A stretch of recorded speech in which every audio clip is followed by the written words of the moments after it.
Welcome to the Real News Network. I'm Jesselyn Noor in Baltimore. Away from Tuesday's spotlight on the vice presidential debate, interesting developments were happening on the Libertarian ticket.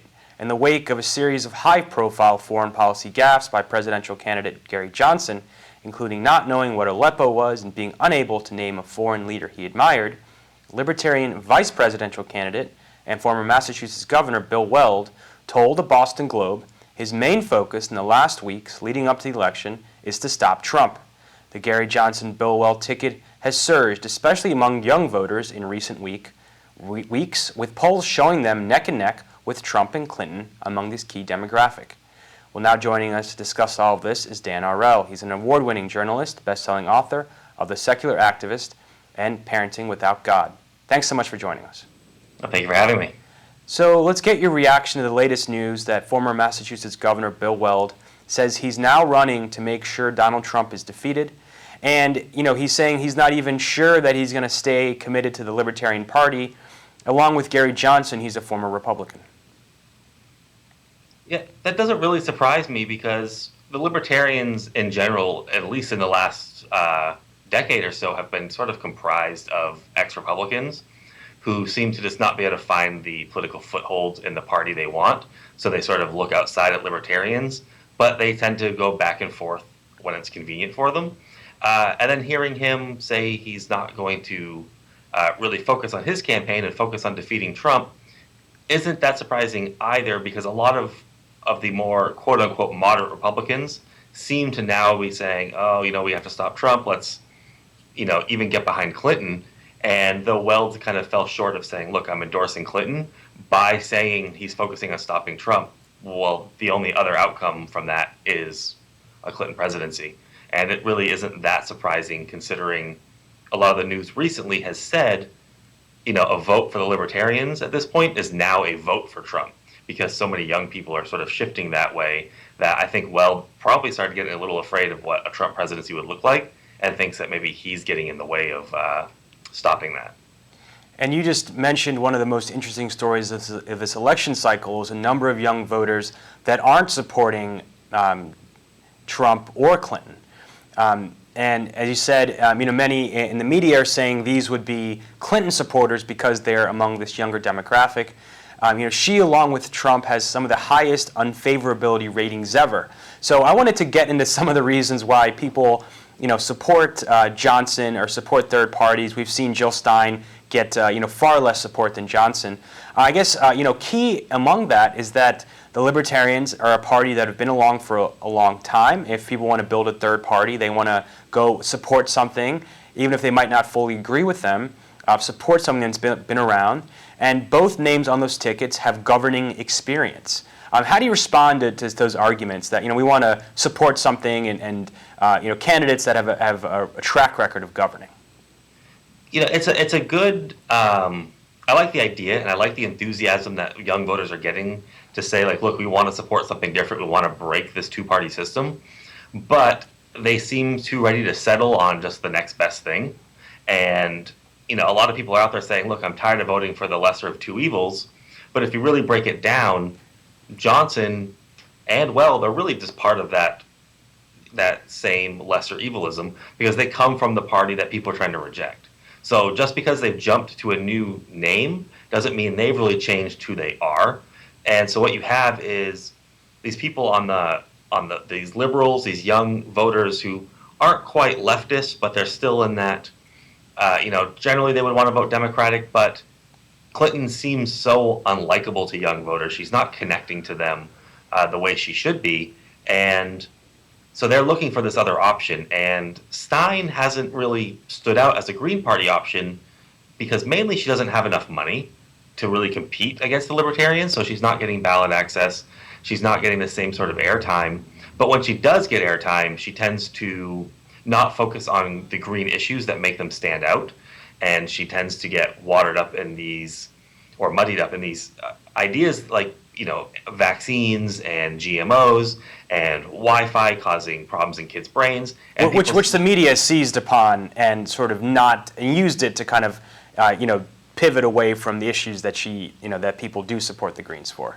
And that is very true. And, it was a focus, but to a degree, it is important to understand how these people think about all these sorts of issues. But what happened with Stein was that became the focus. So the Green Party, environmental issues sort of became secondary. And so people said, look, I'm not taking this candidate seriously, but look at this other guy who's saying that we should be able to marry who we want, and we should be able to smoke weed and do drugs, and he doesn't want to go to war. Well, I can get behind that. Sure, I don't agree with these other things, but we have to start somewhere. And so that's where you're seeing this rise in libertarian support from young voters is they see that as their only other option, and they can't bring themselves to support Trump or Clinton. And so now they're sort of supporting Trump light, I guess you could say. He's not quite as racist as Trump is, but what he's still standing for are a lot of issues that these young voters are probably unaware of and would not be so eager to support if they hadn't been enlightened on those issues. And so, as you mentioned, Johnson wants to end the drug war. He wants to legalize marijuana. That's something that a lot of people can get behind, and and Clinton hasn't come out and said that. Discuss that and sort of put it in the context of his support for private prisons. So that's exactly you kind of just nailed it right there.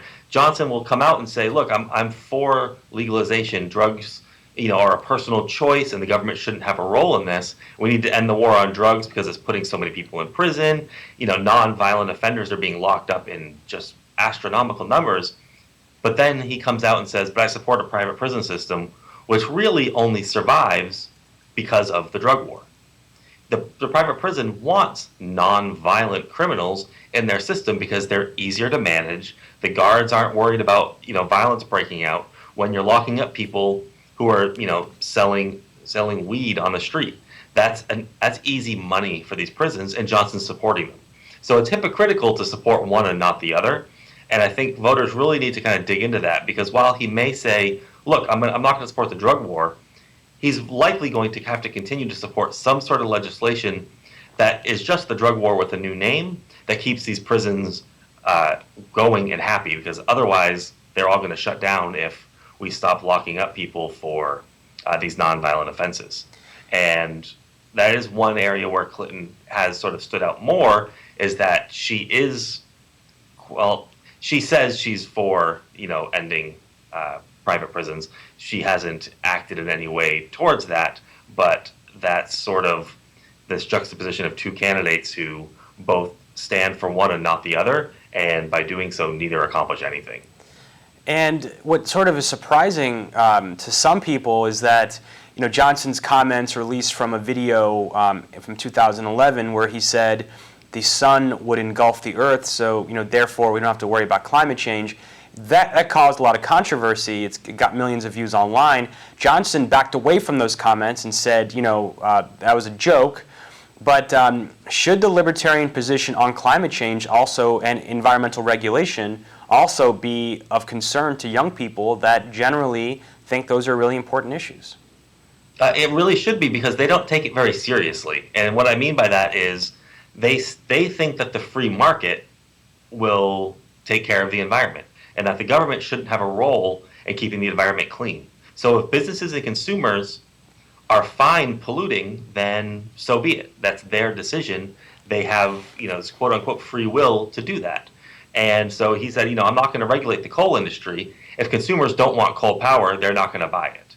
But that's not really how markets work when you may be stuck with only coal and you're not given an alternative solution.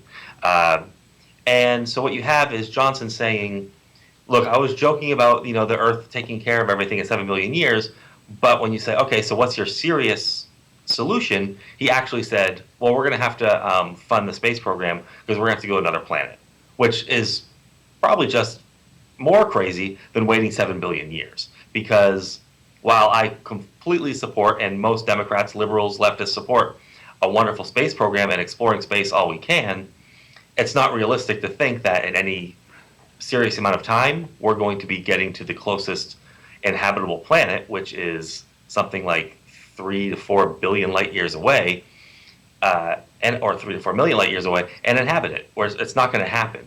And so he's not taking the problem seriously. He's just giving up these funny, look, the Earth's going to get destroyed. Oh, you know what? We'll just get there on a rocket. But it's so far away, you won't actually survive the trip.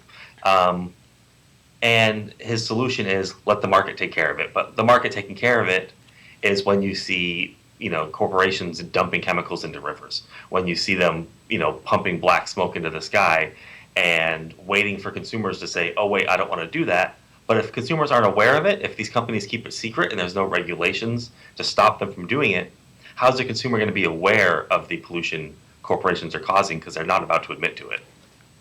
And I think for more affluent younger people, they might, they see the idea of less taxes as really appealing because, we Americans do pay a decent amount of money out of their, their checkbook, out of their paycheck every month to go to taxes, and young people don't really see where that money is going, and they, the idea of fiscal conservatism, along with this sort of compassionate social programs, as the libertarians kind of pitch themselves, it is appealing to some people. Can you talk about what exactly Johnson's record was in implementing those sort of austerity policies in New Mexico, and why people, if you think people should be concerned and aware of that?